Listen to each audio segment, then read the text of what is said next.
You're standing at the gate, and the terminal feels like a river of movement. Rolling suitcases, the hiss of announcements, coffee steam, and that sudden silence around you when you realize the little person you were watching is not where you left them. Maybe their toy is on a bench, or their small backpack is backing out of sight behind a pillar, and your stomach drops. That moment is sharp, physical, and oddly loud. Your voice sounds too small to cut through the crowd. Breathe. If your flight happens to be canceled or delayed, Compensair will help you get compensation for the inconvenience and get your money back without wasting time on red tape. Get a refund for your canceled flight right. This is exactly the kind of situation I've coached parents and small groups through for years, and you can get this handled without making it worse. Step 1. Stop and fix your location. If you chase, you scatter attention and increase the chance of losing track. Plant yourself where you are, at a recognizable landmark, the gate counter, the big digital display, the nearest coffee stand. Shout your child's name once and listen, but don't sprint into the crowd. Scan one zone at a time: seats, restrooms, play areas, the nearest shop, and exits. Look for what they might have left: a shoe, a water bottle, or a small jacket. At home before travel. Teach kids to go to a clearly marked meeting point if separated, a specific gate number, the main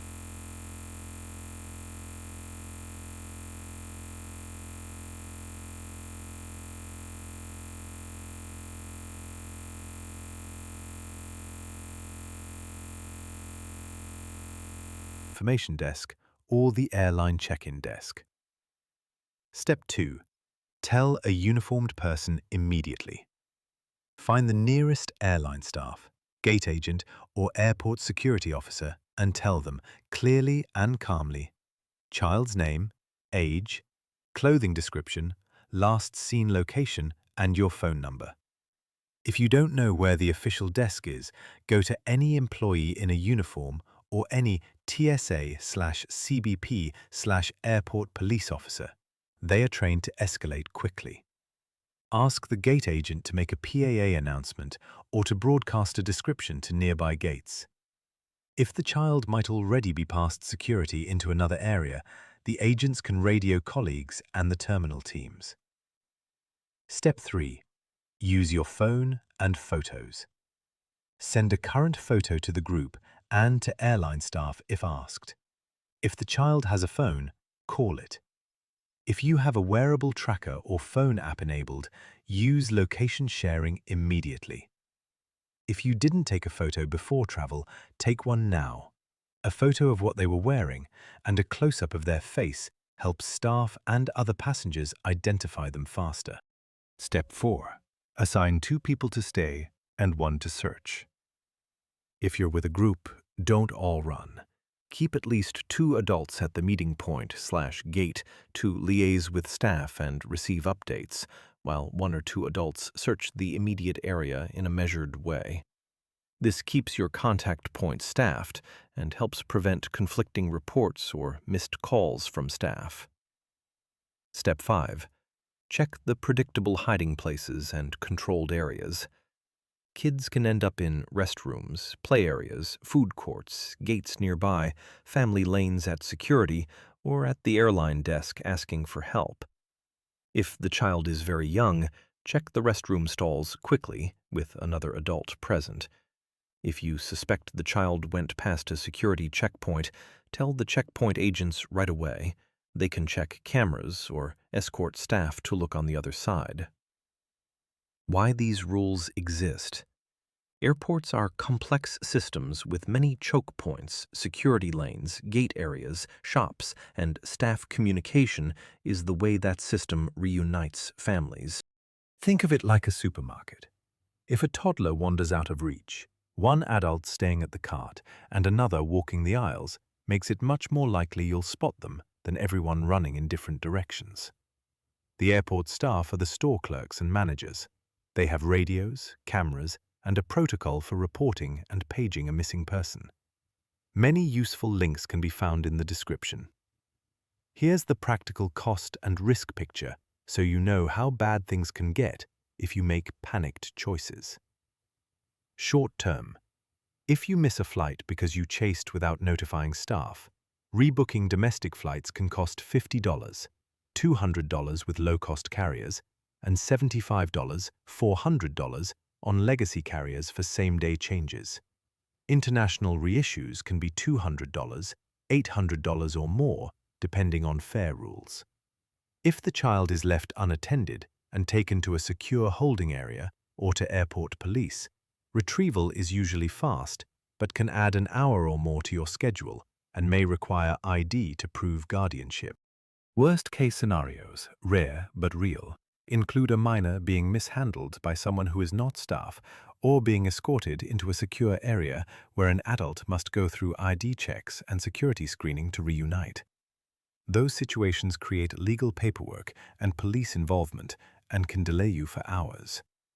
The cheapest and safest immediate move is free. Stop, describe, and delegate.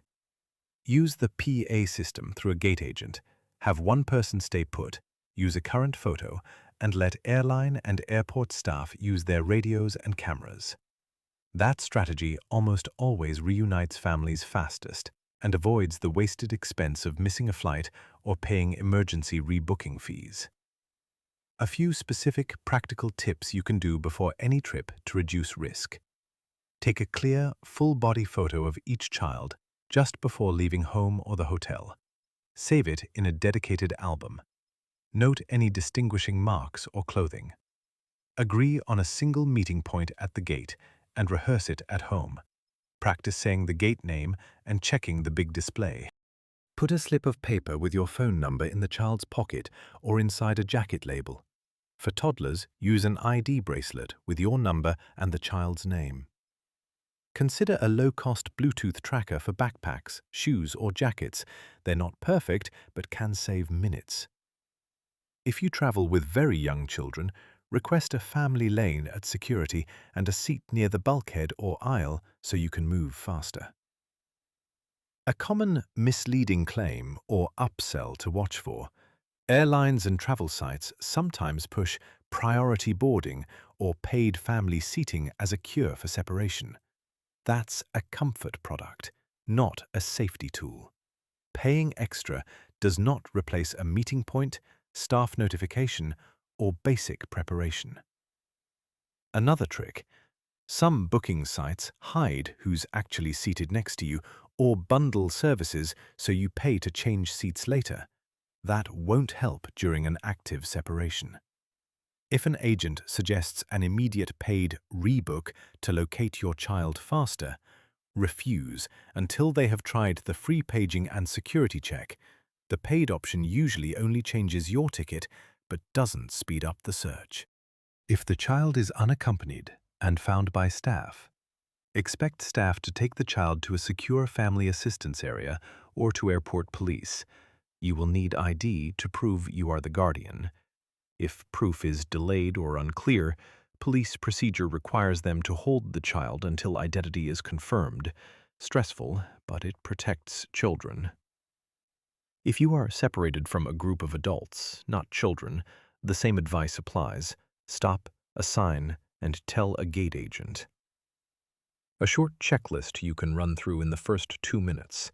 Stop, shout the name once, look where you were last standing, alert the nearest uniformed staff, take and send a photo, post one person at your meeting point, and let staff use the PA and radios. That sequence gives you the best odds of a quick reunion. One final practical refusal line for pushy upsells. If an agent offers a paid fast search or rebooking, pressuring you right away, say, "Please initiate the standard lost person protocol and page my child. We will discuss ticket changes after we are reunited." That keeps staff focused on the search, not your wallet. I'll end with a calm truth. Panicking is the most contagious thing in an airport. A measured, procedural response gets results faster than loud chasing. If this helped you, Subscribe for more travel safety tips and share this with any caregiver who flies rarely. Practice once and it becomes muscle memory. If you found this useful, please subscribe and like the video. It really helps others find reliable travel advice.